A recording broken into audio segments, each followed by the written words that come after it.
La jambe. Un confinement tout en souplesse pour ces jeunes performeurs, tout juste sortis de leur école en art du cirque. La crise a mis un coup d'arrêt à leur projet, alors cette résidence d'artistes permet de laisser libre cours à leur créativité. Pas de costumes flamboyants, mais une chorégraphie minimaliste et une mise en scène conçue pour des petites salles, fruit d'une réflexion autour du confinement et du rapport aux autres.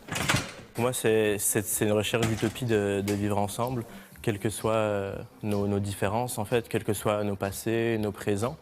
Et en même temps, de proposer ça comme l'utopie d'une rencontre, qui pour l'instant est un peu compliquée avec la situation, mais qui en même temps nous offre aussi un temps de réflexion qui est peut-être plus profond que ce que normalement on aurait le temps avec la vie qui va tellement vite.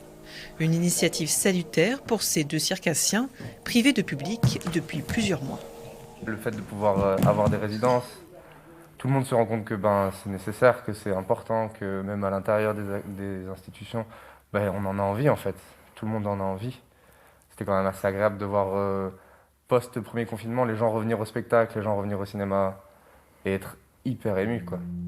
Le théâtre d'Equinox a déboursé 1 500 € pour les accueillir, une façon de soutenir les artistes et de continuer à faire vivre la culture, restée immobile pendant le premier confinement.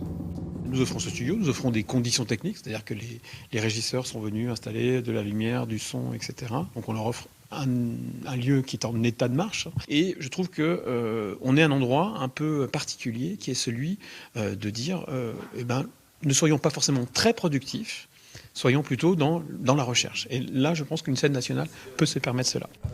En décembre à Châteauroux, ce sera au tour d'autres compagnies de bénéficier de ces résidences.